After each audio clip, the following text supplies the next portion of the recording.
Gendak Sikara karo Dewi Banowati. Iku padha karo kowe natoni atiku, Bol. Lho. Bol piye? Jenengmu sapa? Baladewa. Ah tundang bol kok ora gelem. Matobat sampean ngremenaken Kamas panjenengan wantun kaliyan Koko Prabu Baladewa. Santai wae. Santai. Tresna kuwi abot, Dik. Tresna kuwi abot. Sapa sing ganggu gawe karo kowe? Aja kok menungso dewa muda tak tandangane. Matur sembah nuwun. Ha, santai ya. Inggih. Memburi kono. Inggih ngesnaken dawuh. Ditebahi. Inggih. Engko aku bar perang langsung sare ya. Inggih ngesnaken dawuh. Kowe adus sisan. Nun adus sisan. Inggih ngesnaken dawuh. Saiki karepmu piye, Mas? Lho. Wani karo Baladewa sing tak wedeni apamu? Kae garwane Kyai Prabu Duryudana. Dewi Banowati wis ora seneng. Wong ki nek bebrayan landhesane wis ora tresna, ora bakal iso apik kedadeane. Ah, Banowati seneng karo Bagong. Mula ana tetembungan Giri Lusi jalma tan kena kinira. Nadyan mung sak Bagong mbok menawa dina iki Bagong entuk rahmating Hyang Mahanasa, entuk katresnaning Banowati. Picak po aku disenengi wong wedok kaya ngono kok ora tak tampa. Lho, ning kowe wis duwe bojo, Ah pegat. Apa ora masalah. Bojo jak omong gagap-gagap kok. Diopeni nggo ngopo? Wis blanja Bu. Durung. Mangkel aku. Biyen ki lancar bareng wis anak-anak kok gagap-gagap. Wis ngliwet durung Bu. Wis ning meletes. Ngarmuni penake PPPPPP. Ora tekan-tekan. Wah, glereni anak wak titipke panti asuhan. Rampung dhaup karo Dewi Banowati. Prabu Duryudana ngerti aku dhaup karo Dewi Banowati sok. Kena serangan jantung. Mlebu ICU, kae napas buatan, ora ketututan, mati. Aku dadi ratu nang negara Ngastina. Wah, dapurmu kuwi. Lho. Malah ngecelo Baladewa. Ha saya nguneke dapur tuwa aku karo kowe kok dapur-dapurke. Bagong, Nun. Kowe wani karo aku. Nun sawu nek pisan niku lak peksa wani niki perkara cewek. Niku perkara angel golek-golekane. Nek perkara dhuwit ora masalah. Nek perkara lemah ora masalah. Perkara apa-apa ora masalah. Nek perkara wong wedon iki sedumuk bathuk senyari bumi. Kula urung tau ndumuk bathuke Banowati. Kula nek nganti sampeyan ajeng mepalangi karepe Bagong rawe rantas malang putung wela metu jaba. Ayo maneman. Ayune kaya ngono etokke njaba. Terus meng apa? Padha wae mengan. Padake wah palus mari jajalanan ora minggat kroya Kurawa, ora minggat gegulung dening aku Baladewa.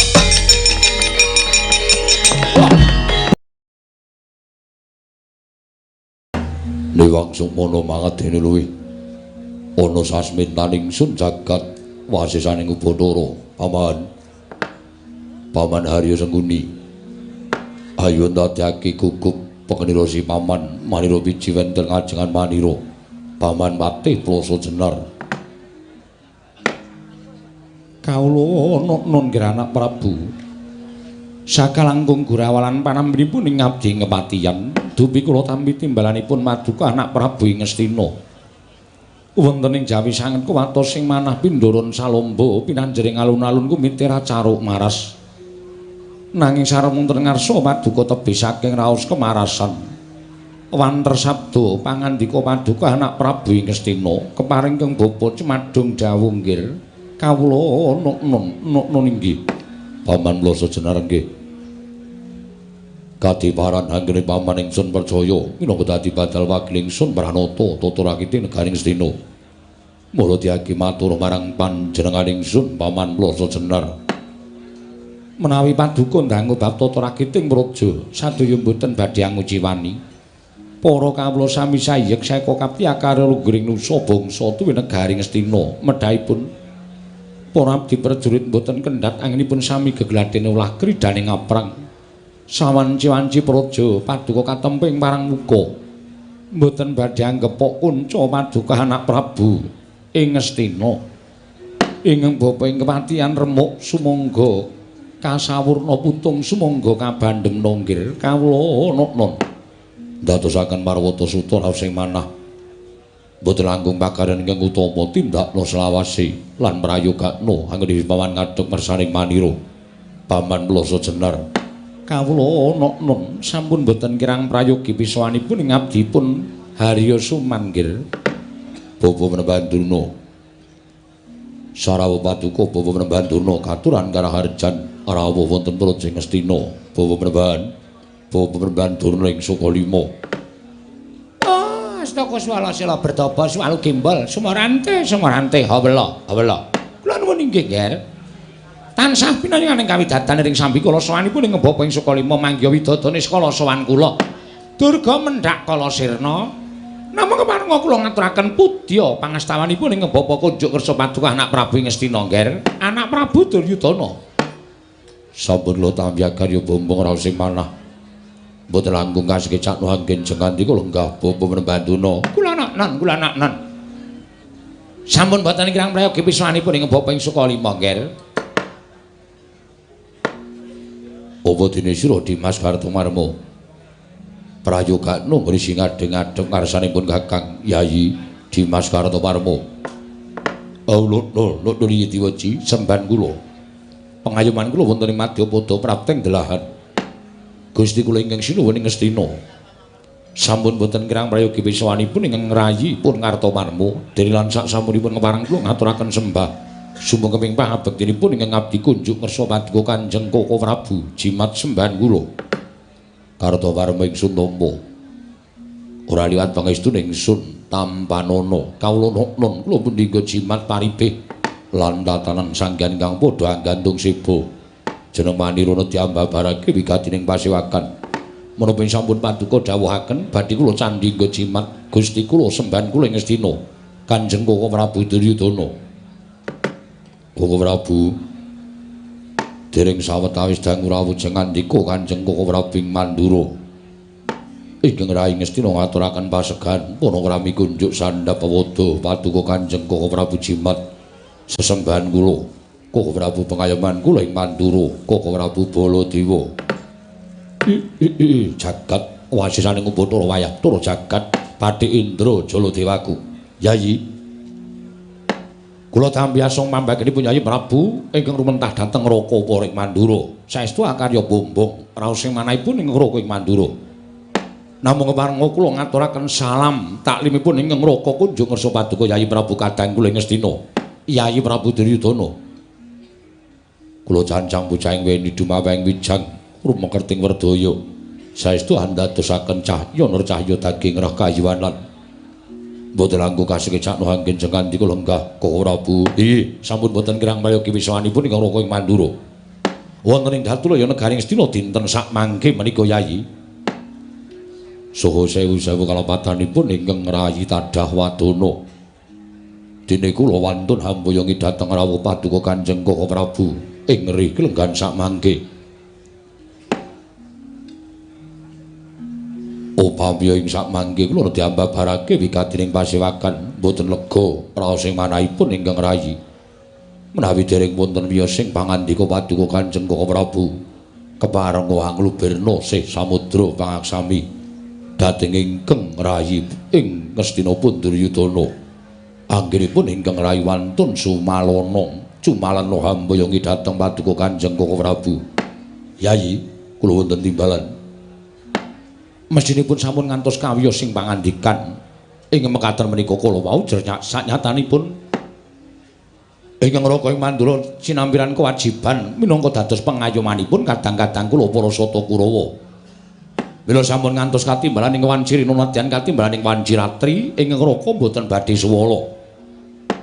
tebih saking negari Mandura mboten wonten ingkang gumana musik salebeting manahipun ngroko kejawi namung enggalo kula nampi sabda Tama Paduka Yayi Prabu gandeng sak mangke ngroko sampun kepareng sowan Yayi tumunten kababarna wonten wigatos menapa dene Paduka ngawontenaken pasewakan ingkang beneh kelaradat ingkang sampun ngempalaken sangganing para sepuh ngempalaken sangganing para punggawa nayaka negari Ngastina menawi kepareng kawedharing kathah tumunten kababarna nanging menawi wadi tumraping para kadang Sentana miwah Nayaka monggo kula dherekaken manjing salebeting kedaton pepanggihan catur netra kalawan ingkang ngraka ing Mandura Yayi Prabu Ngastina Yayi Prabu Duryudana Andrah ingkang puspita rum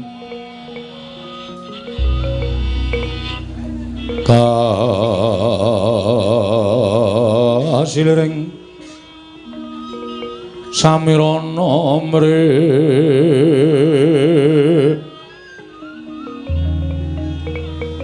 om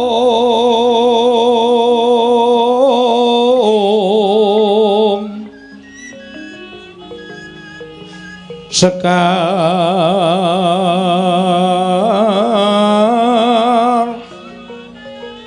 kadung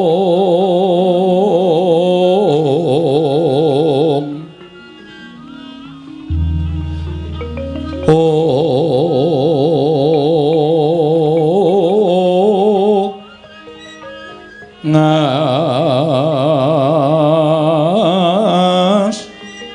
kandanyo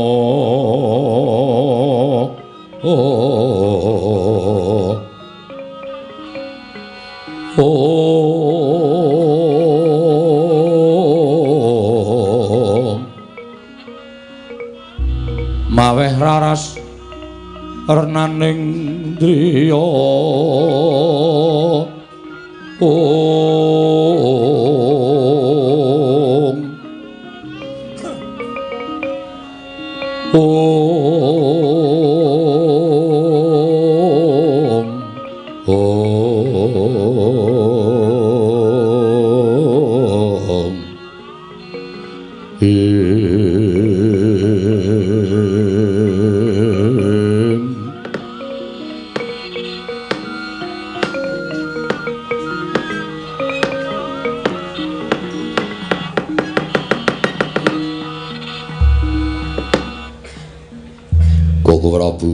wonten timbalan Yayi estunipun lingsem anggen kula badhe punja atur ngarsa Paduka Kanjeng Koko Prabu jalaran anggen kula nglempahaken sangganing para sepuh menika boten badhe ngrembak babagan negari Ngastina tuwin boten badhe ngrembak babagan kanalindranipun ingkang rayi Duryudana namung anggen kula nglempahaken sangganing para sepuh menika kula wau kula badhe ngrembak kawontenanipun Duryudana inggih wonten sambung rapetipun kalawan Yayi Ratu Banowati jagat wasisaning Bathara Yayi mesinipun Paduka mboten sisah ngawontenaken pasewakan ingkang satemas sangganing para sepuh para punggawa Nayaka andher madaning datri negari Ngastina jernyatanipun menika perkawis kula warga perkawis bebrayanipun Paduka Yayi Prabu dhateng kadang kula Yayi Ratu Banowati upami mbetahaken ingkang raka ing Mandura tumunten kula katimbalana pepanggihan catur netra menika langkung prayogi nanging gandeng samukawis menika sampun kelajeng tuwin sampun kelampah awon menapa menawi tumunten Paduka amedharaken menapa ta ing kelampah ing magepokan kaliyan Yayi Ratu Banowati mbok menawi sak mangke sangganing para sepuh saged angentheng-entengaken penggalih Paduka Yayi Prabu Ngastina Koko Prabu kasinggihan mekaten apan menika ing dados pangajaping manah kula sampun wonten setunggal candra langkung sekedhik kula menika gadhahi raos sewah-ewahan madaning kula warga negari Ngastina Yayi Ratu Banowati sanget-sanget anggenipun hangias dhateng ingkang putrayipun Duryudana Yayi Ratu Banowati sanget-sanget anggenipun hangilani dhateng Nalindra Ngastina jernyatanipun Yayi Ratu Banowati menika sampun winengku garwa dening rayipun Duryudana nanging kula matur sampun wonten setunggal candra langkung sekedhik etang kelenggan sak mangke menika Semunipun Nyai Ratu Banowati anggenipun ngladosi dhateng ingkang rayi menika boten lair tumusing batos. Anggenipun ngladosi dhateng ingkang rayi pun Duryudana menika boten kandhas dumugi ing batos. Kula saged ngraosaken inggih ngladosi bab samukawisipun jernyatanipun kula menika Nalindra. Turnyatanipun Nyai Ratu Banowati menika kapernah sisianipun ingkang rayi pun Duryudana boten ngomongaken kasaranipun anggenipun ngladosi sak tataning priya lan wanita anggenipun kula ngajab karonse boten atinipun ngladosi kanthi lair dumugi ing batos langkung-langkung ngladosi anggen kula angrasuk busana miwah anggenipun ingkang rayi badhe mapan nendra tuwin dahar miwah ngunjuk. Semunipun namung kandhek wonten ing lair. Kasaranipun anggenipun ladosi dhateng ingkang rayipun Duryudana menika tumrapipun tiyang Karang Pradesan sesebatanipun gelem-gelem ora-ora. Ora Bu. Paduka Wresa. Bilih kula menika sanget anggenipun tresna kalawan Nyai Ratu Banowati ngantos kula sumpah prasetya nadyan kula menika Nalindra kula badhe anulat dhateng Paduka Kanjeng Prabu. Kula mboten badhe nggadahi garwa malih kejawi namung Nyai Ratu Banowati menika dados pratandha agenging tresna kula kaliyan pun Nyai Ratu ewa dene piwaresipun kados mekaten Prabu menawi ngantos kedangun lampahan ingkang kula sandhang wonten salebeting kedaton menawi kula menika ngantos tebih kaliyan Nyai Ratu Banowati agengipun menawi kula menika ngantos pisah kaliyan Nyai Ratu Banowati bebasan pepes bayu kang tapis kula mboten gadhahi kegiatan menapa-menapa adeg kula minangka dados Nalindra wonten negari Ngastina menika bebasan sarah mungging lautan wastra lungset mungging sambiran Prabu jagat wasisaning Bathara wayah turu jagat kula nuwun pangapunten Nyai sewu-sewu kalepatanipun ing Raka Tadhawadana menawi ngantos kula wonten pandangun utawi atur ingkang kula kunjungaken dhateng Paduka Nyai Prabu. Paduka Wancuka Prabu bari paring dawuh menapa? Kawontranipun ingkang rayi kados mekaten menika tumrap kula mbok menawi kecocok manahipun Nyai Ratu Banowati. Tuwin wonten panyendu, tuwin panyacat wonten pangandikanipun Paduka Nyai Prabu Duryudana ingkang sanget damel sakit manahipun ingkang garwa wekasan anggenipun latih dhateng Paduka Nyai Prabu menika mboten kandhas dumugi ing batos namung dumugi ing lair. Krana menapa Yai? Tumrap kula penggalipun piyantun estri menika nuwun sewu benten kaliyan piyai kakung. Ujaripun para sepuh kaki menyebataken wong wadon menika menawi wis ketaton menika nuwun sewu. Tatune bakal digawa mati. Mangsa kala isa lali nanging nuwun sewu menawi kemutan tumunten grantes manahipun wekasan nggadahi raos gething keburu sengit dhateng guru lakinipun menika nuwun sewu pambeganipun wanita menika ngaten atine ringkih atine alus mbok menawi Paduka Nyai Prabu ngemut-emut wontena Paduka paring dawuh menapa dhateng ingkang rayipun Banowati saengga handadosaken tatu penggalipun ingkang garwapun Nyai Ratu Banowati Prabu wonten dawuh kula menika tresnanipun bebasan jagat Ngastina menika kula kawonaken menawi kula katandhing kaliyan pun Nyai Ratu Banowati. Upami negari Ngastina menika kedah wal saking tanganipun Duryudana kula sagah nglampahi waton kula aja nganti pisah karo Banowati. Menika agenging tresna kula.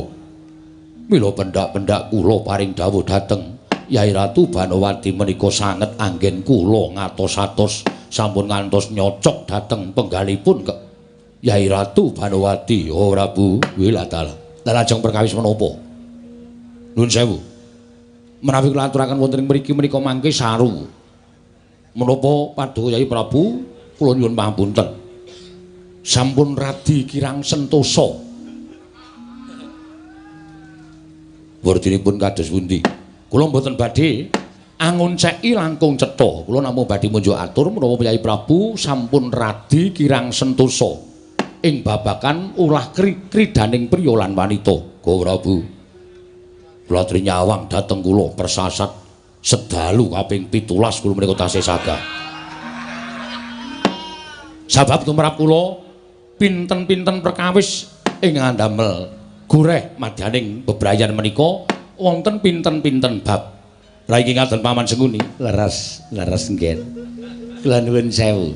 Kula menika sampun sepuh kemawon sampun ngantos kula menika cungkrah kalian semah kula menika kula budidaya.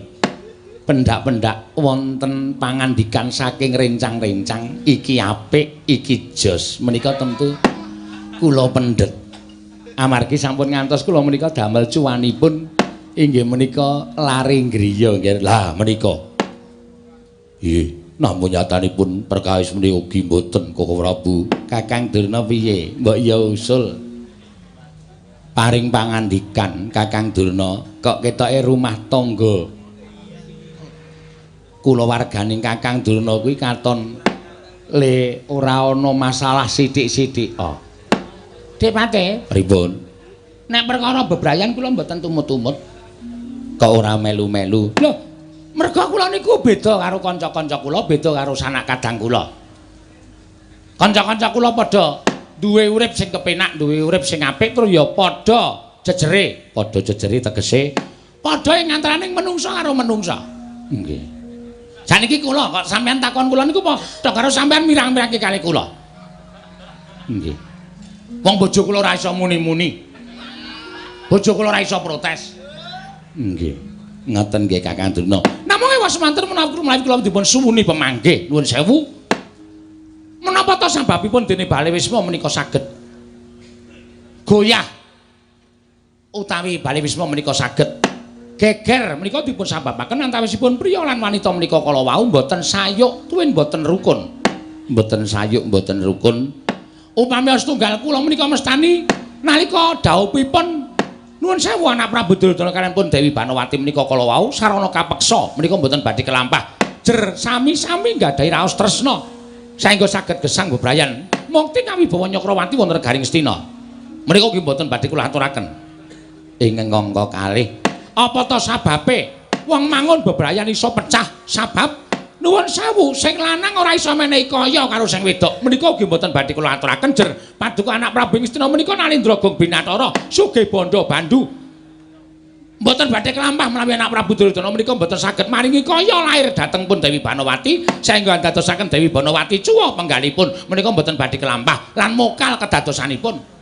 Nggih Kakang Durna leres Kakang Durna. Lah ing angka 3 leres ngendikanipun anak Prabu Duryudana menika kala wau utawi pengendikanipun anak Prabu Baladewa bilih nuwun sewu gegereng Bale Wisma menika dipun sababaken dene salah setunggalipun mboten saged leladi dhateng setunggalipun kanthi lahir batos tegesipun ingkang priya mboten saged ngaturaken jatining pemarem dhateng ingkang putri semanten ugi ingkang putri mboten saged ngaturaken jatining pemarem dhateng ingkang priya menika saged dados jalaran pecahing tiyang mangun bebrayan Dik Pate. Ngoten nggih Kakang. Nggih. Sing lanang ora patiya sentosa. Semono uga sing wedok ya ming begegek meneng wae. Menika ugi saged dados jalaran goreng tiyang bebrayan. Ngoten nggih Kakang. Nggih. Ingkang salajengipun dipun sababaken nuwun sewu. Ingkang kakung menika mboten saged ngupakara dhateng badanipun. Ateges sing lanang kelemon. Utawa kuru banget lan sak piturute. Nggih, nggih. Dalan nuwun sewu. Tiyang bebrayan menika kedah saged ngenaki dhateng sesaminipun tegesipun ngenaki dhateng pawestri tuwin kakungipun sing wedok ya pinter ngadi busana ngadi salira sing semono uga sing lanang ya kudu pinter ngadi busana ngadi salira mekaten menika saged dados sarana kencenging tiyang bebrayan boten saged pecah krana sabab menapa kemawon nggih nek sing lanang lemu terus sing wedok nyawang sing lanang ora gelem sing wedok sing nyawang lanang ora wegah mergo glombrot awake turun tau adus. Sapa gelem wong wedok nyawang kaya ngono. Mongko ning jaba akeh wong lanang sing padha resik-resik lan apik-apik. Lah menika dados sarana gek sing wedok imane ora kuat, gampang kegodha. Ngoten nggih Kakang. Iku iso dadi jalaran rusaking wong bebrayan. Semanten ugi suwalekipun kosok wangsulipun. Nggih. Sing wedok ora iso ngopo karo awak. Saya lemu. Mula ora jeneng Mokal. Sing lanang ning jaba terus ramban-ramban mrana-mrana. Nggih. Ngaten nggih Kakang. Mula kabeh niku kudu sak tundha sak bilik-bilik tegese sak traju sak bobot. Ampun menang-menangan dhewe. Aja dumeh wong wis mangun bebrayan terus duwe pedoman aku ngene wae ora apa-apa. Aku kaya ngene wae ra ya ora bakal bojoku ora bakal piye-piye. Oh, salah menika Depate, salah. Mergi wonten Jawi menika godha kathah sanget. Nggih. Ngaten. Menika saged ugi kelampah. Anak Prabu Duryudana saya lemu kados mekaten menika. Monggo Dewi Banawati nuwun sewu. Abdi Ngastina menika ngathah ingkang bagus-bagus tur dasare sentosa. Lho, menika mboten badhe anu lho, mboten aneh lho. Ing atasipun juragan kok kepencut karo abdi menika pirang-pirang lho. Menika pirang-pirang? Nggih. Menika kedang atos-atos lho, nggih, kedang atos-atos. Jer menika perkawis sing mboten enteng nadyan namung perkawis sakados mekaten menika nanging tumrap kula menika wigati paduka inggih kedah ngadi busana ngadi sarira paduka kedah tansah waras utawi saras lahir batosipun menika wigatos. Nggih. Matur sembah nuwun Bawadurna. Namung sak mangke kula piyambak boten mangertos. Jernyatanipun tumrap kula menika peparing boten kirang-kirang kelampun Yai Ratu Banawati. Yai, samenika ngaten. Nuwun sewu, tinimbang bebecer dhateng rasa sastra wirang ingkang tan bangkit pinambeng, sak mangke saya dangu tan wandi. Perkawisipun Yai Prabu Duryudana menika badhe malimbar dumugi sak jawining rangkah negari Ngastina. Langkung prayogi menawi paduka Yai Prabu tumunten sak mangke ananting dhateng ingkang rayipun Banawati. Yai Ratu Banawati dipun dangu. Menapa to sababipun dening gadahi sloga ingkang kados mekaten? Upami paduka Yai Prabu gadahi kelepatan, kedahipun paduka kedah saged nyuwun mangapunten dhateng ingkang rayipun Yai Ratu Banawati. Ewa semanten menawi sak mangke panci wonten atur ingkang lerekipun wonten sambung senengipun kalian katresnan. Paduka Yai Prabu kedah nglenggono jer tumrap kula tresna menika uruping jiwa ingkang suci. Menika mboten saged dipun suwun, menika mboten saged dipun tolak, menika namung saged dipun namung dipun tambi. Inggih. Tegesipun kados pundi? Upamiya Yai Ratu Banawati sampun mboten tresna kaliyan paduka Yai Prabu, kedahipun Yai Prabu kedah nglenggono. Upamiya Yai Ratu Banawati menika sampun suda katresnanipun, paduka kedah nglenggono lan wiwit amupuk raos tresna ingkang langkung ageng saengga tresnanipun Yai Ratu Banawati wangsul kados wingi uni, Yai. Nanging umpamiya sak mangke wonten aturipun Yai Ratu Banawati. Menawi Yai Ratu Banawati sampun boten tresna kaliyan paduka Yai Prabu, panjenengan kedah nglenggono. Jalaran sampun aturaken ngajeng. Tresna menika boten gawean menungso, ning tresna menika gaweane sing gawe urip, Yai. Sidhem jroning pasewakan Wadyagung tanpa sabawa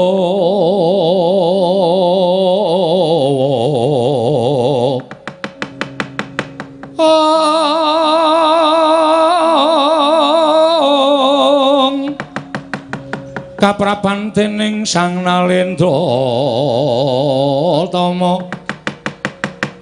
mango-mango ler sing duka cipta Werbuti mandana raras ing hong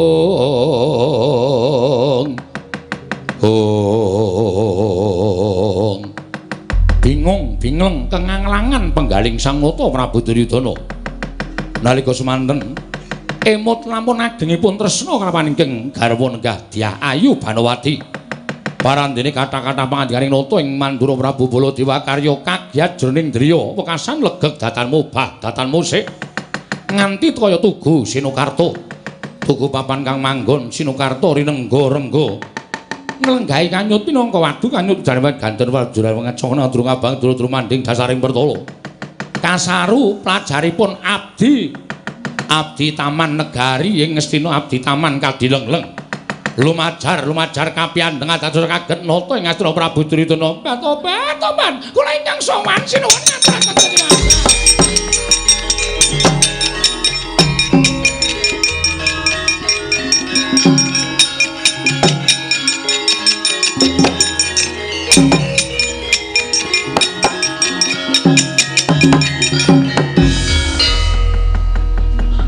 geseh karo suarane mau. Suarane ki renyah apik bareng metu kok tuwek arep modar kaya ngene. Mban. Nuwun sewu kula mbeta radio sinuwun. Yo. Ora dadi ngopo. Sing bengok-bengok mau sapa? Radio. Dudu kowe. Sanes. Mban kok senengane barang wis usum HP kok nek ndi-ndi gawa radio. Ono apa mlayu-mlayu? Ngaturaken katiwasan sinuwun. Sewu ngrepatan diagung pangaksami. Yo ora dadi ngopo kangge matura kowe mbane abdine Yai Ratu Banowati. Kasinggihan mekaten. Kula menika ugi kaget. Nalika semanten kula menika nengga dhateng keng garwa Dewi Banowati mapan wonten ing taman Kadilengleng.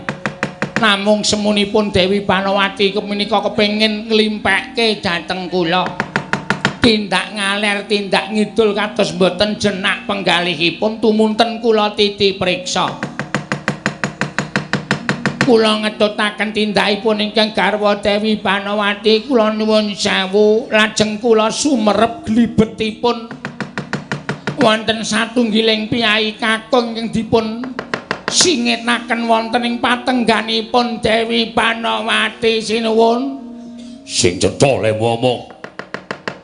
Apa sing disingitke dening garwaku Yai Dewi Banowati? Nuwun sewu tadah deduka ingkang sakalangkung kathah. Sing cetha mban, bangane diketok gulumu. Sing cetha. Inggih nyuwun pangapunten Gusti. Gusti Patih Sengkuni. Sing cetha. Anu menapa menika wonten piyayi kakung ingkang dipun singetaken ingkang garwa Dewi Banowati sinuwun. Wong lanang. Inggih.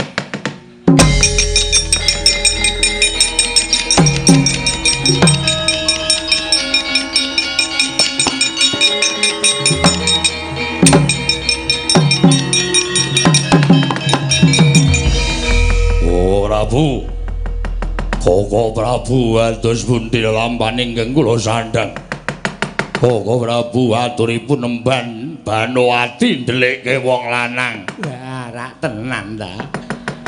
Wis deg-degan aku gek-gek kuwi sing bakal dumati. Lole mban. Mban nek pancen kowe iki iso matur kowe iso genahake sapa wong lanang sing wani mlebu nang taman Kadilengleng. Kula piyambak mboten mangertos. Namung kula sumerep glibetipun penemban kula sumanggaken. Kowe minggat. Nun. Kowe minggat. Inggih ngestaken jawuh kula nyuwun pangapunten. Rasa kakehan cangkem. Inggih. Ngestaken jawuh. Oh Prabu. Koko Prabu, kula nyuwun paduka saged anyepeng dhateng menungsa ya murang tata. Upama kecekel dibondo tangane, krincung sikile, ajeng kula obong urip-uripan.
ingsun prihatin was Bagong mijil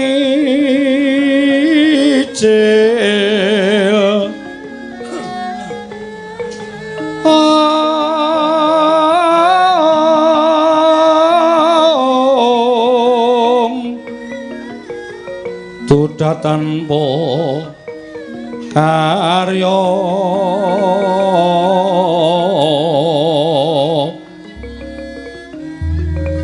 sangkang rinemekan Gusti gelung rino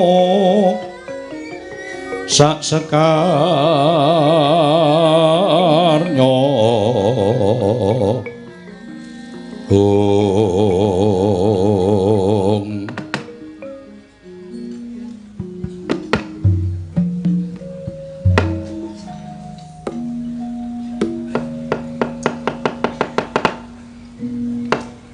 Banowati kebangetan nggonmu ngorak-arik karo jagate Duryudana. Kowe tak muktekke, kowe tak sunggi-sunggi, kowe tak sungga-sungga. Ndak lungguhake minangka dadi Prameswari. Nek ditemune kowe natoni atiku. Banowati ora nyono yen kowe tegel karo aku. Nuwun sewu nggih, kula aturi sabar. Aturipun emban menika kala wau namung paring dawuh utawi munjuk atur menawi ingkang garwa nembe nyingetaken piyantun priya wonten ing patenggan. Dereng wonten atur ingkang salajengipun nggih kula suwun supados panjenengan sabar. Wong wedok ndeleke wong lanang ning peturun iki ngapa? Monggo niku Banowati niku bojo kula. Bojo kula maniku Prameswari Ngastina. Inggih kula ngertos. Mbok menawi menika namung rencangipun. Saged ugi lho nggih. Kula nuwun sewu, sampun ngantos nggadahi panyakra bawa ingkang boten-boten kaliyan ingkang garwa. Jering ingkang garwa menika Prameswari negari Ngastina. Prameswari menika sak tingkah tanduk lampahipun dipun tulat dening para kenya sak negari Ngastina. Mila Dewi Banowati menawi badhe tumindak alampah bidang utawi sedheng menika badhe dipun petang-petang ingkang langkung jlimet jernyatanipun badhe hambebangeri dhateng asmaning Nalindra tuwin negari Ngastina. Mboten kados kawula alit kok nggih. Menika pangkatipun Prameswari. Kaya disuwek-suwek atiku. Raos kula sampun boten karu-karuan. Nek kanthi Banowati nindakaken sewiji-wiji kaliyan priya nika kula weruh bojo kula kaya weruh singgat petatun. Dewate Pripun? kok mula aman niku bojo kula. Ditinggalne ndi-ndi ora bakal ana wong iri-iriki. Nggih. Mboten ajeng iri-iriki. Nggih. Kejaba nek ajeng nggih balapan. Mbok cangkem iki sing apik. Lah sampeyan niku wong ana wong susah kok omongane ya sak geleme dhewe. Bawan wonten dawuh nggih, Kurawa diketapi. Upama wong lanang sing bedang kali Banowati kecekel, bondo tangane, krincung sikile. Kula dhewe sing arep matrapi pidana. Kula non ngestaken dawuh. Oh, Duna. Wonten dawuh. Kula tindak dhateng taman kadileng-leng. Inggih kemarengipun. Yen pancen sing bidang Banowati niku wonge digdaya. Yen akal men digarap Kurawa, yen akal sampeyan kudu iso garap karo menungsa niku. Oh inggih. Ngestaken dawuh nggih. Hartomarmo wonten timbalan tentremna penggalipun Kakang. Nggih, ngestaken dawuh. Nyuwun pamit madal pasilan. Namung sak mangke mugi ya paduka sampun ngantos nggadahi raos pangraos ingkang boten sae lho nggih. Monggo penggalipun dipun tetepaken supados penggalih paduka sampun ngantos goreh rungeh. Asesanti kemawon wonten penggalih panjenengan supados tetep ing kamulyanipun, nggih.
irem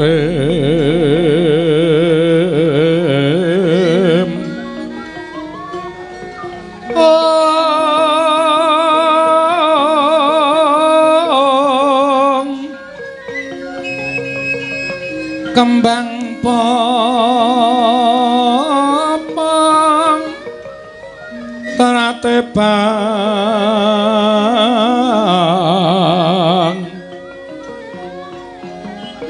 rerayungan loma lengkung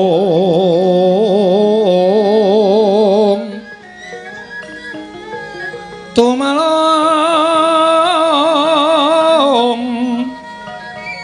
urung mambat wit ya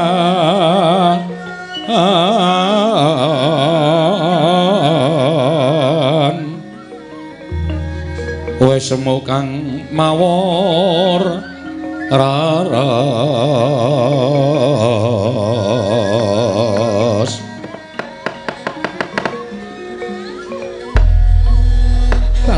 Tobat wis sawetara wektu nggonmu mapan ana ing Taman Kadilengleng Bagong aku wis kandha karo kowe to ora sandadak duwe rasa ijiga kelawan Pekewu Durgama Sangga Runggi aja walang ati kang dadi atimu mula kowe sak lumrahe wae wong apan iki wis tak keparengake yen to Taman Kadilengleng ki darbekmu kene iki ya wewengkonmu Ngastina kuwi biyen darbeke Sinul Prabu Pandudewayana tur to kowe tau tate lenggah ana ing negara Ngastina lah kok dadi kaya wong bingung kaya wong kaya ora sak biasane mapan ana negara Ngastina kowe Bagong Pekewu mboten kepenak ati kula niku arep jukuk wedang dhewe rasane Pekewu dingetke kalih abdi-abdi sampean tobat ora apa-apa kayandanku kabeh yen nganti nyendu swara karo kowe matur karo aku abdi gemes tak lereni tak pecat saka negara Ngastina wah nggih mesakake ilang sandang pangane Bagong wonten dawuh apa to sababe dene Banowati bareng kowe swana negara Ngastina atiku seneng atiku bombong atiku bungah ora tau sedih pendak-pendak kowe tansah nglipur karo atiku tobat jebul tinemune ngendikaning para sepuh mau bener sing jeneng wong urip bebrayan mono ora kewengku dening bondo donya wong tentrem wong bungah wong seneng kuwi ora mergo bandane akeh derajate dhuwur nanging nggonmu mapan ana negara Ngastina utamane ana ing Taman Kadilengleng iki kowe tansah nglipur aku nadyan kowe ora menehi kaya karo aku ning atiku kok krasa bungah atiku krasa seneng Bagong Karang iso kula nggih mung ngoten niku. Kula niku nek kon menehi napa-napa mboten saged. Kula niku wong sekeng, wong ora duwe, kula wong kere. Ning nek Gusti Banowati bungah merga kula nggih. Niku nggih mung mbok menawa mung kebeneran mawon. Tobat saiki kowe tak tanting gelem ora? Kowe tak tanting gelem ora? Napa? Kowe rasa mulih. Rasa mulih piye? Kowe manggon kene. Lah bojoku, anak-anak kula nek mangan pripun kula wong lanang duwe kewajiban goleke sandang pangan kali anak-anak kula kali bojo kula. Tobat kowe aja kuwatir, bojomu mengko tak kirem pendak sasine tak cukupi kabeh. Anak-anakmu ya tak cukupi kabeh ning kowe rasa bali. Terus status kula teng mriki napa? Abdi. Nameng abdi wis biasa. Nameng abdi wis bendinane, nameng Panakawan niku wis pancen kula niku didadekke Panakawaning Pandhawa. Terus kula tak takon, status kula napa? Kula tak takon. Tobat aku tak crita karo kowe ya Bagong. Nggih. Kowe kena percaya kena ora? Nggih, pripun? Saploke kowe nang kene kok rasa tresna karo Prabu Duryudana kuwi suda. Piye kowe maksude? Saploke kowe nang kene, tresnaku karo Prabu Duryudana kuwi suda. Terus suwe ning suwe bareng kowe nglipur karo aku Bagong, tobat apa ya nyata apa ya ora pendak-pendak aku ki tansah mapan ning kaca gedhah. ndak sawang-sawang marang awakku dhewe, apa ya bener sing tak rasake iki, Bagong? Nek ora bener, kenapa aku ngrasake rasa seneng, nanging yen bener, lah kok dadi kaya ngene kanan sing kudu tak lakoni. Ning umpama tak tolak, mesti atiku lara. Rada serius iki ketok iki. Maksude pripun? Bareng weneng kene rasa tresna karo Prabu Duryudana suda, mlumpuk ing rasa tresna. Aja kaget lho ya. Nggih. Aku nganu, Bagong. Nganu piye? Anune sapa? Tobat kowe kok kayane kok kaya kebangetan nggone pengen krungu. Angger kayane niku kaya rasane kaya nyata kaya mboten e. Bareng aku kumpul karo kowe sawetara lah kok keklumpukaning rasa tresnaku ki malah karo kowe, Bagong. Karo kowe Panakawan ngapusi. Asli ngapusi. Terus saniki kula duwe kaya apa? Prabu Duryudana niku ratu sugih dhewe sak donya. Ratu derajat pangkate ora ana sing ngembari. Terus sampean srawung kalih kula, terus sampean ngondhon ngendikake nek tresnane karo Prabu Duryudana suda, tresnane kalih kula niku mboten mungkin. Mboten ajeng kelakon lah. Tenan niku kula ora percaya. Upama niku dingendikake tenan napa ya kelakon. Ya tobat jroning donya iki apa sing ora kelakon? Yen Gusti keparengake kabeh mau bakal kelakon, Bagong. Serius? Iya tenan. Dados sampean tresna kalih kula? Iya, Bagong, aku tresna karo kowe, mula kowe ora usah dadak duwe rasa sangga runggi. Aja ndodok ning ngarepku. Piye? Nglekar? Ora. Ning kowe lumrah biasane wae. Yen perlu karo aku rasa basa, wong yo nyatane aku wis ngandhake tresna karo kowe kok, Bagong. Jane yaning talaga. Kati langit mambang kantepas wulan. Ora sasulo. Saking bungah-bungahe pikirku lho. Ora sanggo pikirku mau, pikirku. Lungguh nganu ngadeg kaya padha karo aku. Aduh. Iki nek kelakon tenan ora golek ndok bebek. Ngrekoso aku, mesti aku dhewe sing gedabikan. Arep saka ngendi iki aku? Tobat. Lah rak ngono. Nggih. Rasa basa. Nun, Ora usah basa. ora basa piye? Kowe ndelok aku Yayi Dewi ngono. Alah, wah, gendeng ngimpi apa aku iki. Ya anu sapa? Yayi Dewi Banowati kula wonten maring adawuh Kang Mas. modal teng Cremut ndasku. Kersanipun menapa? Bobok ya Lho. Lah tobat tak jujug lho. ana kongkos ra bubar malah ra sida ngapa-ngapa aku.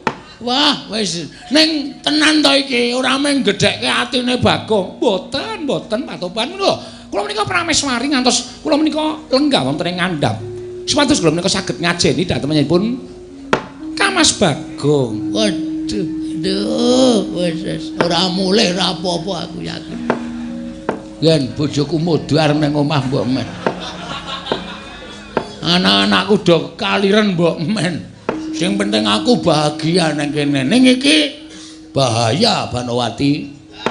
Bahayanipun menapa? Nek nganti kawanguran Prabu Duryudana krewekan dadi grojogan, geguyon dadi tangisan. Nyiparatipun menawi panjenengan badhe dipun pejahi, kula nderek dipun pejahi. Menawi panjenengan badhe dipun tundung saking negari Astina, kula nderek kesah. Menawi panjenengan dipun kunjara, kula ya kudu dikunjara. Tegese panjenengan mukti kula ya mukti, panjenengan sengsara kula ya sengsara, panjenengan pejah kula ya mati. Ini jenenge cinta abadi. Inggih, mila mekaten. Mila ing saking menika panjenengan sampun ajrih menawi ngantos sakmangke wonten sinten kemawon iki mlebet wonten teman adi lengleng. Kang Mas Mas Bagong sampun kuwatos kula nyembadhe ngayomi dhateng Kang Mas Bagong. Asli inggih saestu. Ing rikat lampahing rata tanpantara prating sukune ngarga ram kang tumingal ing boten pantara dangu praptaning nalindring mandura Prabu Baladewa ing mlebet lenging taman kadileng kaget njula kepati Sang Dyayu Dewi Banowati wau.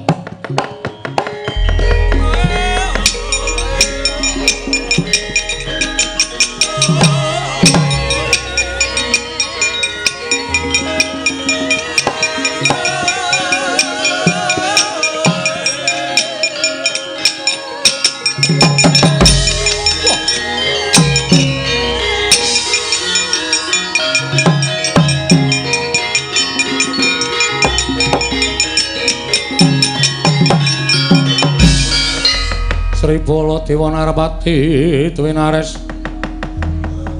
ora Kresna kalangkung tresnanira marang Dyabanon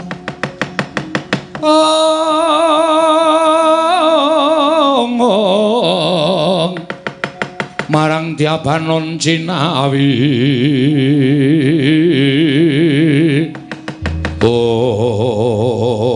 wah panusmaning jajalan Sukertaning baune iblis anak. Wah, lah kok bener ucape umban matur Sang Kyai Prabu Duryudana. Yen to Yai Ratu Banowati ndelikke menungso. Lah kok dadi bar aku tekan kene ora paneng iki Bagong iki. Wah, konangan Satpol PP. Piye, Dik? Tanggung jawabmu kok Prabu, kan bekti kula konjo. Yo.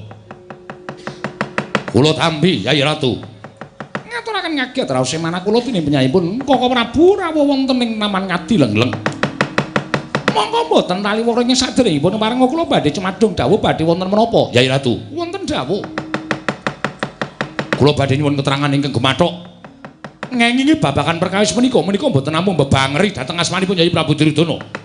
Nanging mbebecer dhateng Sasrawirang ingkang badhe disandang dening negari Ngastina. Niatipun Yai Ratu menika menapa? Inggih, boten menapa-menapa, Kok Prabu boten menapa-menapa. Lah kok panjenenganipun wonten mriki Bagong menika mapan wonten Taman Kadilengleng. Monggo sampun wonten mbani kematur dhateng Yai Prabu Duryudana menawi panjenenganipun Yai Ratu Banowati menika nyingetaken sawijining priya. Sareng kula titik wonten ing Taman Kadilengleng. Mboten pangling menika Bagong. Inggih, mila mekaten Bagong. Nun. Ngopo kowe nang kene? Marani yangku. Aja cumetan, aja sapenake dhewe. Iki Prameswari, pun ngerti. Wong kula mriki ya ora karep kula dhewe diceluk kalih Ndara Banowati kok. Kula teng mriki niku nganti bingung.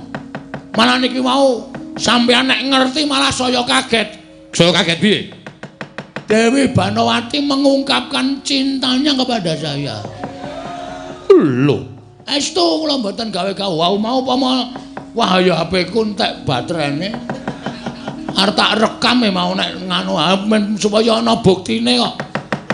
Yai Ratu, kula wonten maring adawuh. Menapa panjenengan tindakaken menika mbebangri dhateng asmanipun ingkang Raka. Asmanipun Yai Prabu Duryudana. Kula nyuwun pangapunten. Lho kok sula kemawon kula sakmenika sampun mboten tresna lan Prabu Duryudana. Lho, inggih saestu. Jernyatanipun tresna menika mboten saged dipun peksa. Tresna menika mboten saged dipun jiat. Tresna menika uruping jiwa ingkang suci mrentrol saking lebeting sanubari peparingipun Gusti Mahanasa. Kula nuwun sewu Koko Prabu menawi panjenengan sak mangke badhe dukani dhateng pun Bagong, kepeksa kula nyembetengi dhateng pun Bagong. Sinten kemawon ingkang badhe gendhak sikil kaliyan Bagong? Mangke menawi Bagong sakit kula badhe nyakiti awak kula piyambak.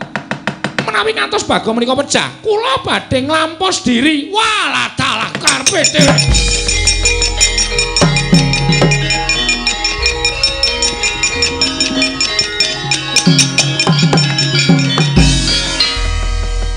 Cetha yen to Prameswari Ngastina kuwi jeneng putri ingkang lobok kembene kendho tapiye. Ora pantes kena patuladaning para kawula sanegara Ngastina. Ing ngatasé Prameswari kok ramban-ramban tresna karo wujuding kere getibal 17. sing jeneng Bagong. Yai Ratu, wis ora ana gunane aku gunake tanceping tata krama marang Yai Ratu Banowati. Nyatane wis wegah nama warah nampik pitutur becik. Ngorek-orek marang pasuryaning Yai Prabu Duryudana, ngorek-orek marang pasuryaning Nata Mandura Prabu Baladewa. Bagong, kowe ora minggat saka negara Ngastina. Wah, glandang nenggala leganing atiku.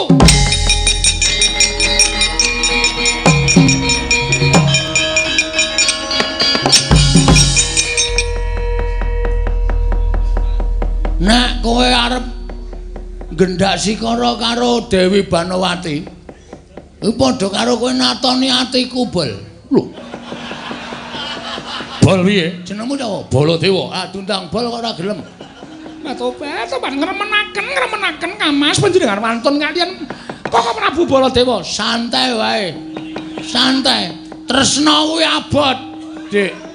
Tresna kuwi abot. Sapa sing ganggu gawe karo kowe? Aja kok menungso dewa muda tak tandangane. Matur sembah nuwun. Ha, santai ya. Inggih. Memburi kono. Inggih, ngesnaken dawuh. Ditebahi. Inggih. Engko aku bar perang langsung sare ya. Inggih, ngesnaken dawuh. Kowe adus sisan. Nun, adus sisan. Inggih, ngesnaken dawuh. Saiki arepmu piye, Mas? Lho. Wani karo Baladewa sing tak wedeni amamu. Kae garwane Yai Prabu Duryudana. Dewi Banowati wis ora seneng.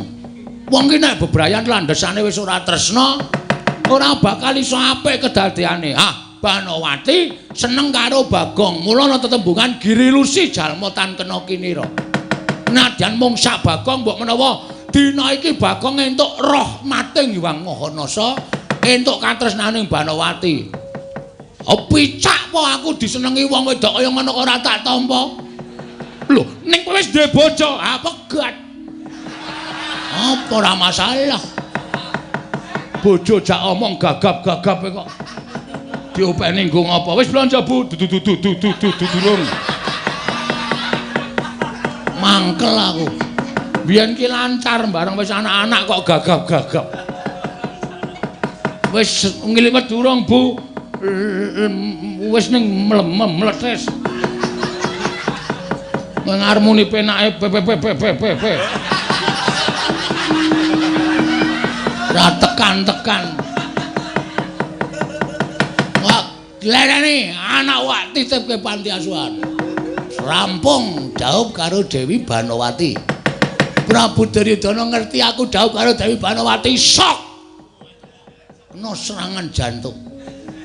Mlebu ICU kae napas buatan ora ketututan mati. Aku dadi ratu nang negara Ngastina.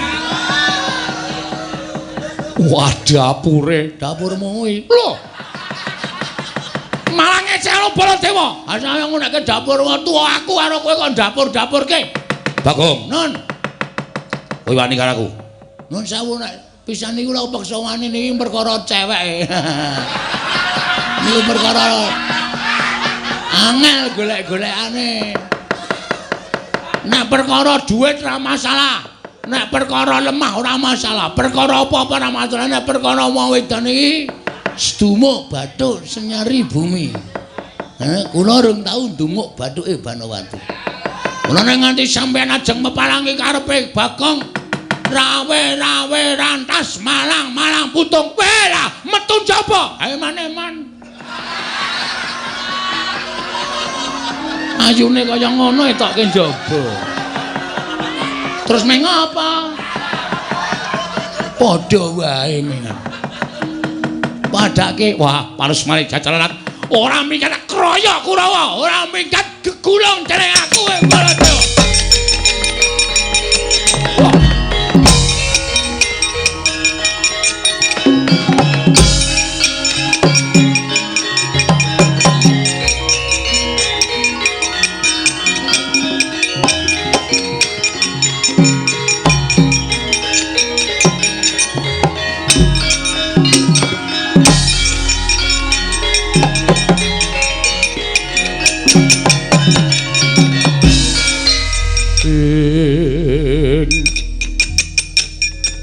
Kelapa kepranggul mungging ayuda Kebabak nyobawat nyobentar bawat nyobentar. Oh. Wah. Kaget aku bareng Kanjeng Koko Prabu Mandura paring dawuh karo Sata Kurawa. Yen to sing nyolong Banowati, Kakang Bayu Banowati, wujude Panakawan sing aran Bagong. Dasar para nyata Kartomarma iki. Iya, lho ora basa karo aku. Lho, calon adi kowe. Lho. Adi piye? Adi IP. IP piye? Ha IP-mu pira? Hah? 3,5 nyandak ora? Iki malah aku bingung ngomongan karo kowe. Bingung aku nek omong dhewe bingung kok. Arep apa kowe rantak-rantak laku ning para Sata Kurawa? Nyekel Bagong. Kowe aku penjahat kok. Aku pesakitan apa piye? Kok arep dicekel? Salahku nggon apa? Luputku nggon apa? Kowe wani nresnani Kakang Mbok Ayu Banowati. Sing ngomong tresna ora aku sik. Ning mbakyumu Banowati. Ngomong tresna karo aku. Kowe kok nampa? Kowe rasa selak, kowe aja munafik. Upama kowe tak takoni saiki, nek Banowati omong tresna karo kowe, kowe nolak. Heeh. Nolak. Muni yo. Kowe nolak ya. Muluse kaya ngono ya tak tolak. Hah? Gene ra iso wangsulan, normal mo, Karto. Aku menungso normal. Aku ndek akal budi. Nek ana wong ditresnani wong kaya ngono kok muni, aku moh, aku wis duwe bojo. Ah, telek. Kamanungsan wae sing diitung, aja sok suci. Oh, macem-macem. Ayo muni ya. Mula tak labuhi tenan, Wis tak niate pokoke. Wis ben apa-apa supaya entuk Banowati. Kowe wani nyenggol Kakang Mbok Ayu Banowati tak pecah sirahmu. Monggo mau tak senggol iki. Tak senggol napa? Apa kowe perlu ngerti? Tak kandhanono kowe mung kepengin. Pecah sirahmu, Pecah genti sirahmu.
Pupuh godhong sirahmu. Tibakno nyong.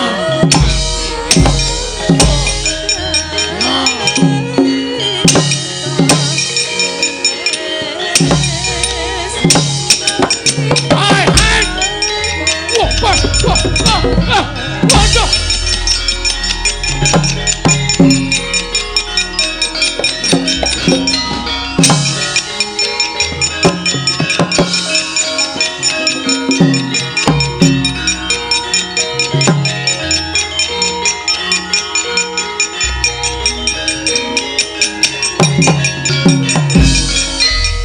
dilani.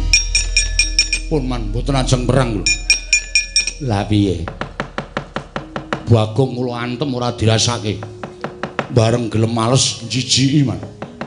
Dilatih rai. Terus kabeh. Mungsu menungso kok kaya mungsu kirik. Oh, lho niku man. Malah baung. Lah wis. Upama Kurawa ki takon mungsuh Bagong kabeh mesti malah do kewirangan.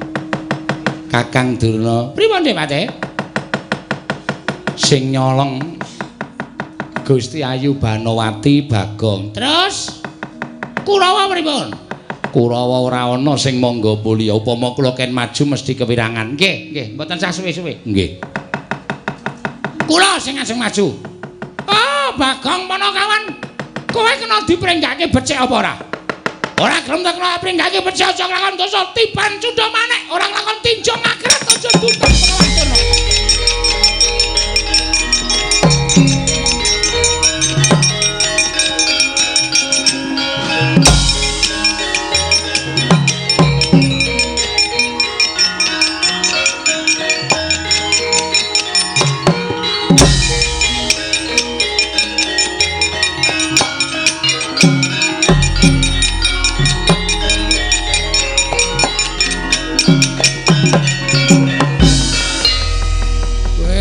Durna sing maju rada abot iki. Nek ora tak wirang-wirangke tuman wae Begawan Durna. Ayo maju kene mungsuh Bagong ora isin aja dundang ana kawan Bagong.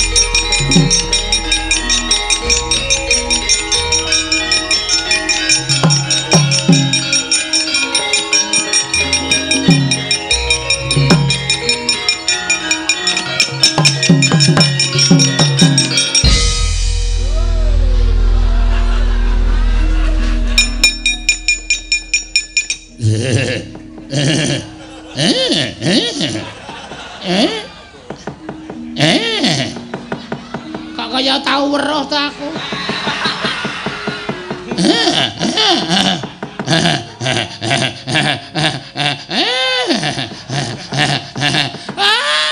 Isan aku manuk paning jajaranan Bagong.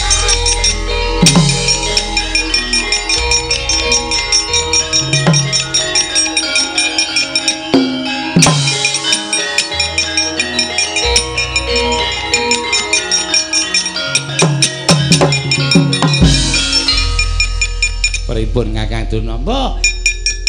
Kok embuh maju dereng suwe kok wis mundur. Pancen setan kok Bagong iki. Lah pripun? Lah pripun?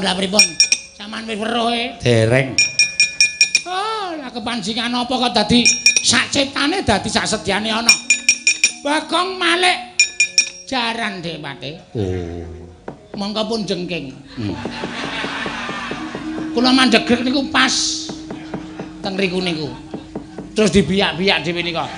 Buntute dunggah-unggahke. Waduh, kelingan sing ora-ora Dek Pate. Kelingan jaman semono. Jaman semono ki lawange ketok ciute. Kula ajare.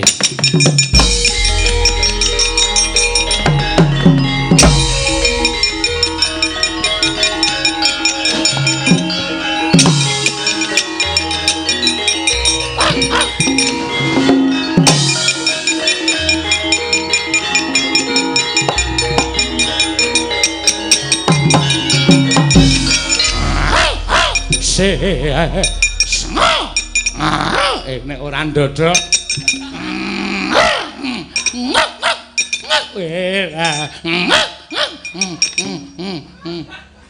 nguyuh maneh ta.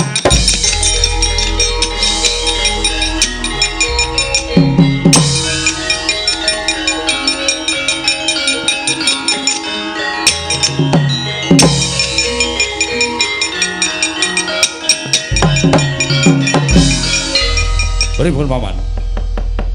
Kurawa Panci mboten majeng sedaya. Mergi nek kula ken majeng sedaya malah ngerundhe wektu mengke mboten ajeng kelakon. Mboyong dateng Bagong. Terus Kakang Durna majeng dipun wirang-wirangaken. Diwirang-wirangke pripun? Bagong malih wujud jaran. Kula maju kula ya wirang. Bagong dadi napa? Dadi kirek. Patih kok ming didepi kirek. Kok ngerti makeman kula nggih nggih. Sampeyan niku patih. Panganane kaya ngono. Mula ya diwirang-wirangke Bagong kaya ngoten. Monggo kula semanggaken. Wah, latri seminggah. Kon piyak salandhan Wadyabala Sata Kurawa. Bagong, ora mingkes para Prabu Baladewa grete nenggala jeblok ketemu Baladewa.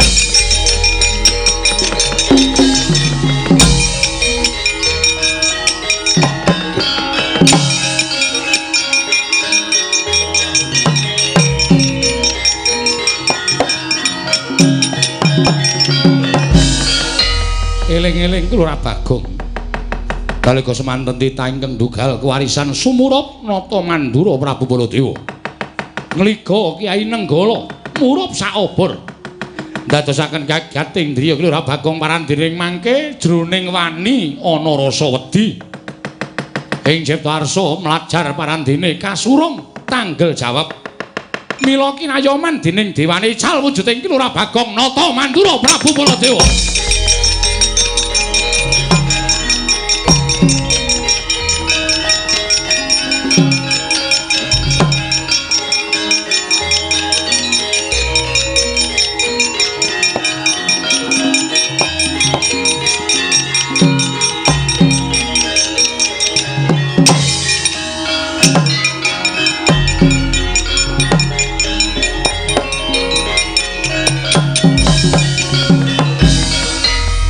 Disemanane ngrat. Glang-glang jagat panos maning. Panos maning apa ya? Lali anak Yaudu Baladewa. Nek aku iso dadi Baladewa. Amon Surawata Jamrata Manyang Panca padha. Iki nata Mandura Prabu Baladewa. Nalendra Mandura. Wih lelele. Kowe wani maju ning ngarepe Prabu Baya, tak tunggu nang kene kowe Baladewa.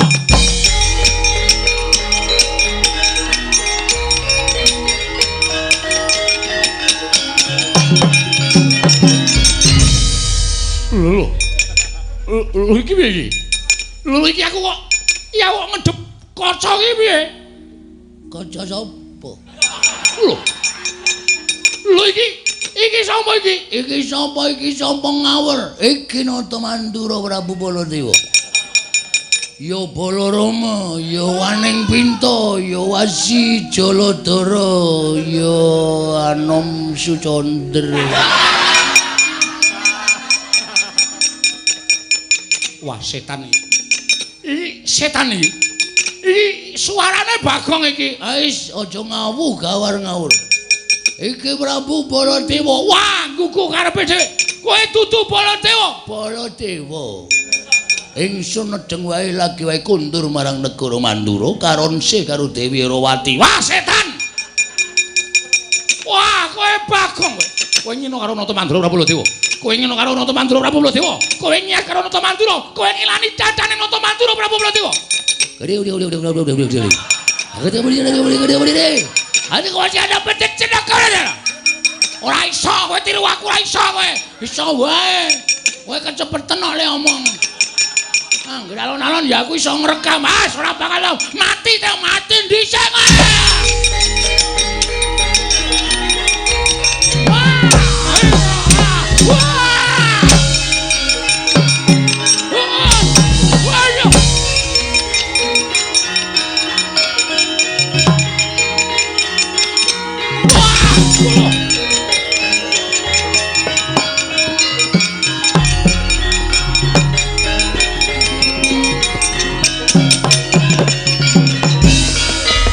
Setan alas gugu karepe dhewe. Wah, Bagong kaya winong-wong dening dewane. Karo sapa-sapa iso menang, karo sapa-sapa iso unggul yudane. Ya, apa ndak kira Baladewa kalah karo kowe? Yai Ngastina, sampun ngantos kuwatos enggalih. Wah, kowe tak kandhake juragamu mbuh dadimu kowe Bagong.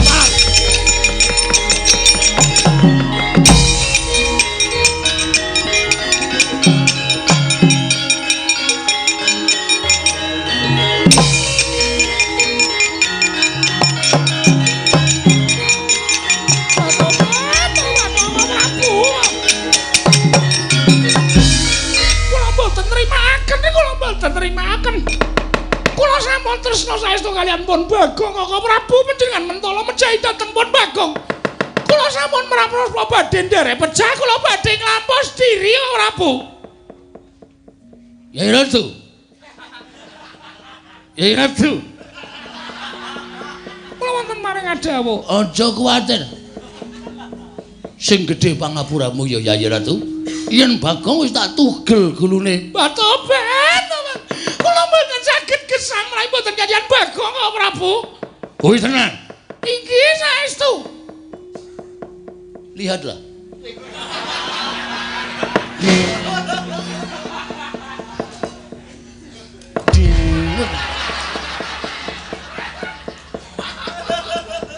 Batobat, Yai kok senengane gawe kuwatir lho. Iki gawe kuwatir iki tak citi kabeh kowe. Gumun aku ing atase wis kuwatir panjenengan tak kira nek sedo apa piye. Lah kok panjenengan iso dadi Baladewa? Iso. Batobat gumun tak jiut Radarana. Batobat mengko. Tenan. Mengko tenan lho iki. Iya. Aduh, tangannya mana tangannya? Menika. Wanine menggon tangan kowe. Wanine menggon tanganku. Aku nek ngambung kowe iso ilang ndasmu. Cangkeme gedene ra jamak-jamak. Langsung zlup langsung ilang. Mangke piye kula ilangke lho. Tenan. Wah, senengane iki mbok beda rasa lho.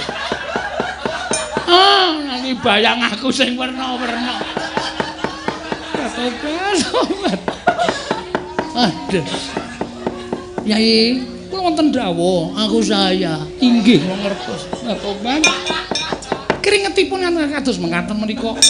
Batobat. Mbok benjang siram. Ngapa ta? Keringetipun kados mengkaten menika nek dicedhaki mak sentup. Wong seneng ki mambu ra ketok mambu. Wong seneng ki apa wujude ditresnani. Batobat inggih. Kula lapi. Batobat piye? Iki lho nggon cengel barang. Piye cengele kaya cengele tabis.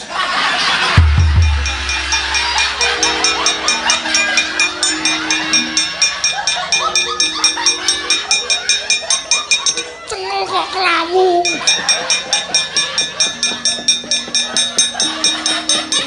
Mbok sesuk perawatan. Tak kosokane.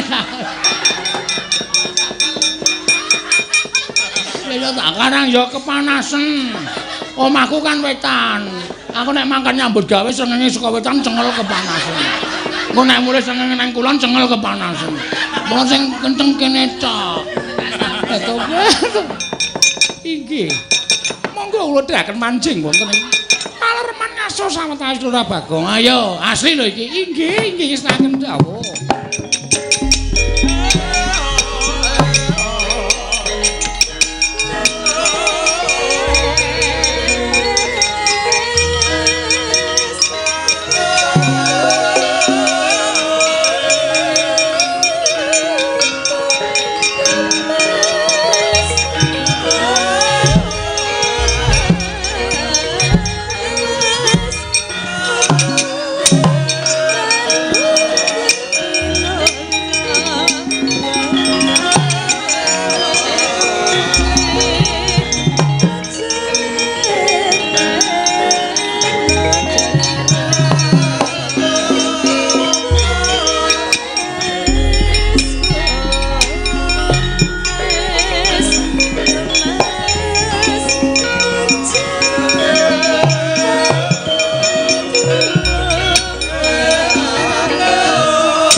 Ayun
Damar sewu kencar-kencar nandi kaya wanci ratri tan prabeda kaya wanci rina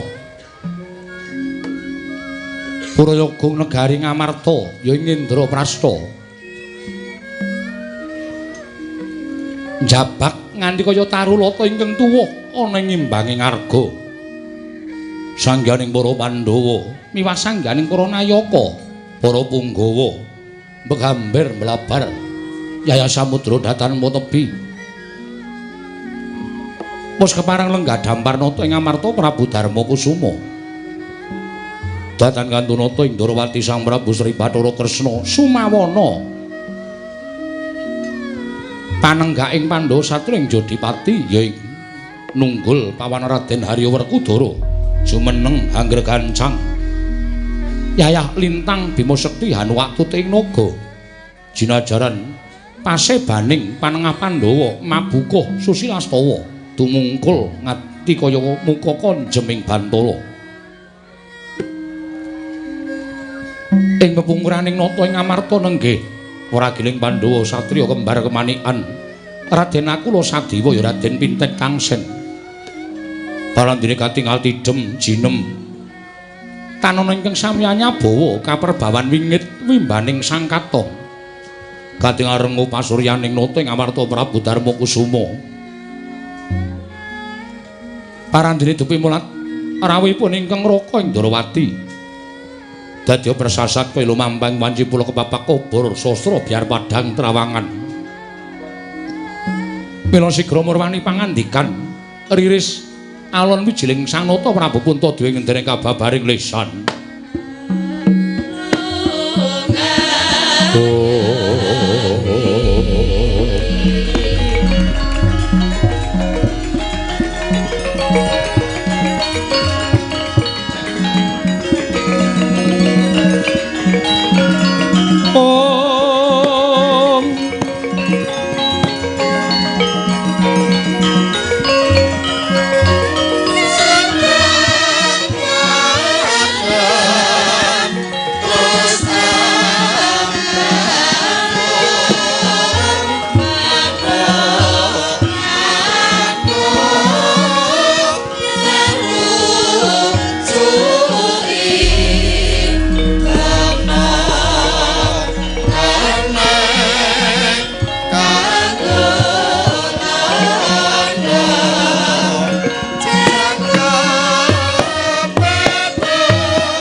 Rama dewaning sun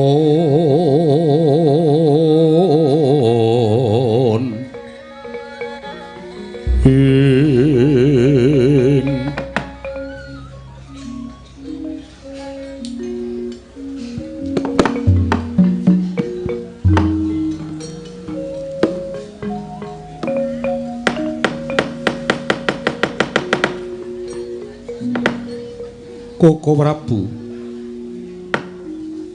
persasat kadidine ngentosi sileming malwa gabus kumambanging Sila Kresna parandene sakmangke paduka sampun kepareng tedhak wonten ing Praja Ngamarta kadidhe lumamping wancipul kepapak obor sastra biar padang trawangan Koko Prabu sawetawis lenggah kula ngaturaken pambagya panakrami sarawuh paduka Kanjeng Koko Prabu Ndwaraka. Yayi. Tansah pinanganing kawidadan niring sambi kula sawanipun ing Raka Indrawati. Asung pambagyanipun Yayi sampun kula tampi karya bombong raos ing manah kula. Namung kepareng kula ngaturaken pudya pangastawanipun Kakang kunjung sa paduka Yayi Prabu. Kula pundi cundhaka panglingga murda. Amawahana kabagyaning gesang kula Koko Prabu. Kresna hakangku. Aku ngaturake basa aku katura. Dimas katengipun Kakang Werkudara ndak tampa. Ora liwat pangestunipun Kakang Tampanana Ndak gegem dadiake jimat. Koko Prabu, kula ngaturaken sembah pangabekti kula kunjuk. Iya, Arjuna. Ndak tampa siap diatur bekti kalawan pun Kakang pangestunipun Kakang Tampanana. Kula pundhingga jimat paripin dayanana ing kasantosan. Koko Prabu kula ngaturaken sembah bekti kula kunjuk. Koko Prabu kula ngaturaken sembah pangabekti kula kunjuk. Iya, kembar. Ndak tampa pangestu Tampanana kembar. Iya kula pundhingga jimat. Nggih, kula pundhingga jimat paripe Koko Prabu. Yayi. Sumangka sawanipun ing Raka Indrawati mituhu dhateng nawala ingkang sampun kula tampi bilih ri kelenggan sakmangke ingkang Raka tinimbalan sowan Montergari Ngamarta. Mengku suraos kados pundi?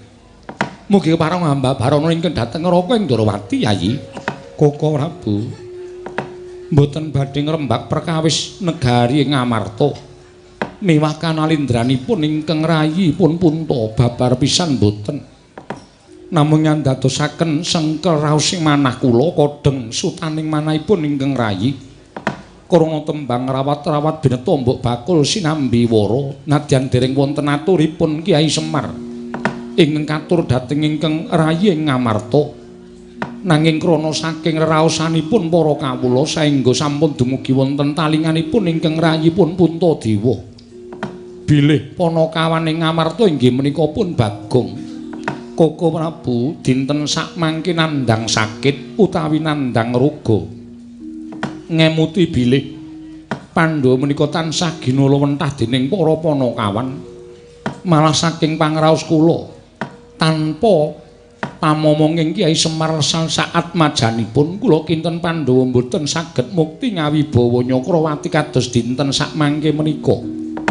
Mila doh nyana cerak nyana sami mestani menawi kula supe dhateng kawontenanipun Panakawan kuwatos sing manah kula adeking para Pandhawa cinacat dening para kawula sinengguh satunggiling bendara ingkang supe dhateng kawontenanipun abdinipun inggih menika Panakawan. Mila Koko Prabu kawontenan kados mekaten menika kula namung jumurung dederek kersa maduka Kanjeng Koko Prabu menapa ing kedah kula tindakaken jagat waesaning Bathara Wayah tur jagat. Yayi syukur menawi paduka Yayi tasih emut dhateng labananipun para Panakawan. Ing mekaten Pandhawa tansah ambumi tegesipun nadyan sampun ngrengkuh kamukten derajat pangkat ingkang semanten menika kala wau parandene boten supe dhateng menapa ing dados labetanipun para Panakawan. Koko Prabu kasinggihan mekaten. Mula Werkudara, Nggih. Gandeng Yayi Darma Kusuma wis paring dawuh kaya mengkono. Ala apa tentopun Kakang lawan Siadi apa dene Janaka. Luwih-luwih Yayi Prabu Punta kersa tedhak marang Karang Kadempel tilik marang kananing si Bagong ingkang kondange sarta pawarta ingkang sumebar. Bagong nandhang lara. Saora-orane tilik marang kananing si Bagong syukur bage bisa dadi sarana waluyaning Panakawan Bagong Bratasena. Ing Bremara remangus wiyaya ngambrangang kati karunaning kaswase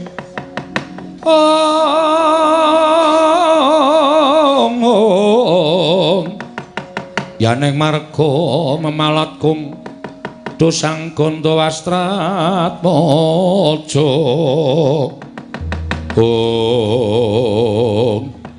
dereng ngantos paripurna mimbal wacana kasaru ing mlajar-mlajar Kinata Mandura Prabu Baladewa karya kagiat sangya para Pandhawa.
Bala Pandhawa mbyuk gumulung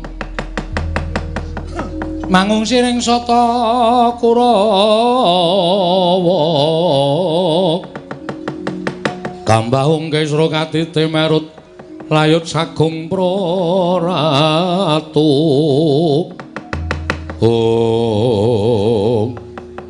Koko Prabu ndadosaken kagiat sotaning manah rawuh paduka ingkang sengkan-sengkan datan pepepoyan Koko Prabu wonten menapa? Wah, bule kakangku gawe kaget. Ana apa bule kakangku? Koko Prabu wonten menapa dene paduka rawuh ingkang kados mekaten? Yayi, sewu-sewu kalepatanipun ing Raka Tadawadana. Anggen kula sowan mongko tanpa cecala ingkang saderengipun. Karana sumengkaning raos ingkang tan bangkit pinambeng daya-daya kula saged pepanggihan kan kadang-kadang kula para Pandhawa badhe ngaturaken lelampahan ingkang bebangeri wonten negari Ngastina. Kenging menapa paduka paring dawuh ing mekaten? Koko Prabu wonten menapa? Kenging menapa paduka paring dawuh mekaten? Kresna, kula wonten paring adhawuh. Werkudara, nggih. Arjuna, kula wonten paring adhawuh. Cetha nadyan ngumandhangi para Pandhawa ki tresna asih kalawan Panakawane. Nanging tresna asih para Pandhawa marang Panakawan mau digunakake kalodhangane dening para Panakawan. Ingkang gawe wirang marang Ratu Ngastina, gawe wirang marang Nata Mandura Prabu Baladewa. Koko Prabu paduka paring dawuh menapa? Menapa wonten lampahan ingkang magepokan kaliyan para Panakawan teka mekaten wiya sing pangandika paduka Kanjeng Koko Prabu? Yayi, kula wonten paring adhawuh. Ngastina geger amargi sedaya para kawula ngraosi dhateng lambanipun kadang kula Yayi Ratu Banowati. Yayi Ratu Banowati sakmangke nyingetaken satunggiling priya mapan wonten ing Taman Kadilengleng. Sareng ingkang raka nanjaken sinten ingkang dipun singetaken dening Yayi Ratu Banowati. Mboten kanthi kanyono-nyono punakawaning Pandhawa inggih menika Bagong ingkang gebang kalawan anak Prameswari negari Ngastina.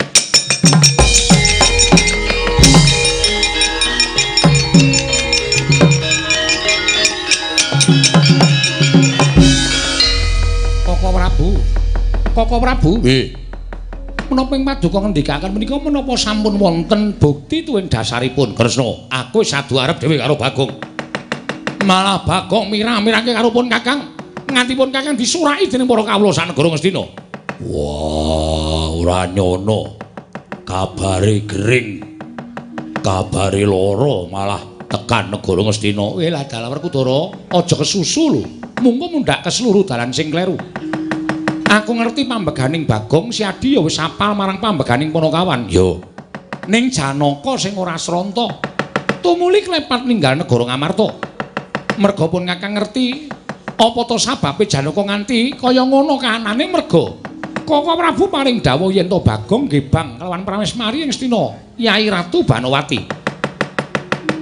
Yai, kasih kecalu lenggah ing lakon prayogi kula badhe anungka pelajaripun kadang kula panengah. Koko Prabu kula titip jiwananing kadang kula pun Janaka.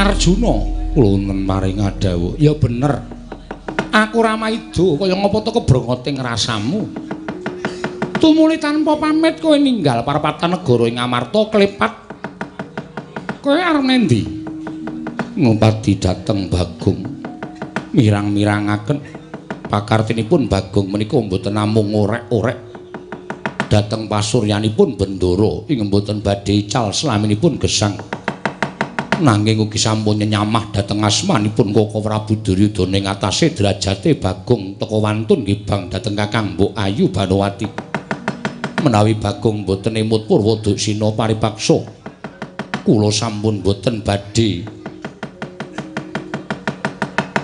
suka pangapunten dhateng pun Panakawan Bagong satemasak mangke kula badhe negakaken Bagong badhe kula pejahi larak tenan to kosek to aja nganti kesusu ya Janaka petungan nganggo narar sing ganep. Ndak kira Siadi wis apal marang pambeganing Panakawan. Apa ya kelakon ing atase Bagong? Kuwi kok ngebang Yai Ratu Banowati kira tuwuh tandha pitakon to? Ya bener apa ora? Nadan ingkang paring pangandikan mau Koko Prabu Mandura nanging kosek to Janaka, Koko Prabu Mandura ku ya menungso ing kedunungan ina lali salah apes lawan mati. Inggih. Lah yen nganti sisip ngendikaning Koko Prabu nek nganti wis kelakon mateni karo Bagong apa kowe ora bakal kelangan? Inggih. Saiki ngene. Kowe ora usah jumujuk marang negara Ngastina kepareng paduka. Bagong tilik ana ning Karang Kadempel. Yen pancen Bagong ora ana teges Bagong pancen dadi maling ana ing negara Ngastina. Nanging yen Bagong ana mengko takonana sing apik-apik. Karepe piye niate apa? Mengko yen Bagong wis ngandhakake timbangan ing kanthi permati. Bener lan orane Bagong mau yen pancen luput pinatrapan denda sak bobot lawan keluputane. Elinga Janaka, Ngamarta kuwi duwe pradata adil, duwe pradata hukum ingkang wajib dilakoni dening saben kawula negara Ngamarta nadyan kuwi satriya. Mekaten Koko Prabu. Sabar, aja nganti kesluru. Inggih, ngestakaken ayo. Tak kanthi menyang Karang Kadempel. Yen pancen Bagong iku iso ngandhakake lan apa kang dilakoni Bagong mau pancen kanggo bebener aja mbok dukani lho Janaka. Mboten Koko Prabu ngestakaken dawuh.